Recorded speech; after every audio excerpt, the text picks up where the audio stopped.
My name is Maya McCullum. I'm on the leadership team for HE Resist. I've been on their leadership team since January.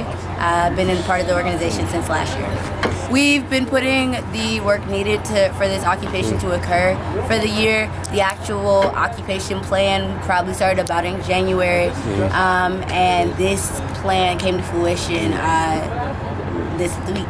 Yes, and I understand your demands. Are there any particular demands that stand out in your collective opinion that are more important than others, or are they all equal? Our demands are all equal, but we understand that in order to have negotiations, we have to be able to compromise.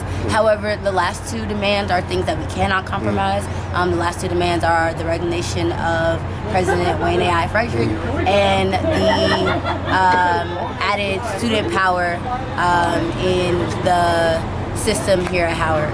In the community. Do you think that gentrification is playing a role in any of this?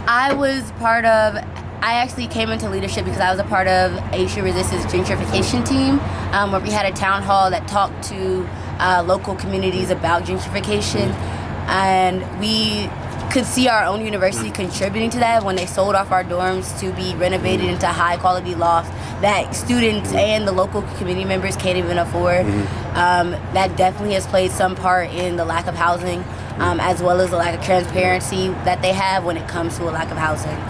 Has the administration reached out to you? We've had discussions and negotiations with trustees. We still have not physically met with our president, Wayne A.I. Frederick. Everyone in the building is so committed to seeing this through, and it's so much more than we could have imagined because it's so much bigger than HE Resist now. It's all of the students involved. I noticed one of your demands accounts for disarming the police on the campus. Yes. And the issue that we need student oversight for the policing of this issue. Do you think that this is do you think that this issue extends also through the country, as we've seen several high-profile murders by police of people of color?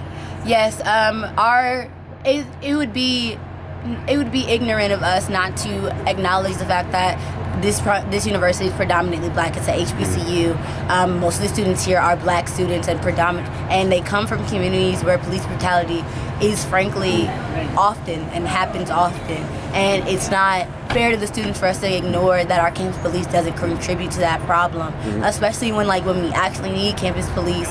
They've had stories of them harassing students, taking contraband and smoking it in front of students,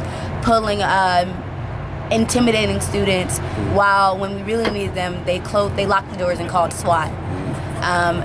They just don't make our campus safer with their guns, and we would feel much safer if they were disarmed.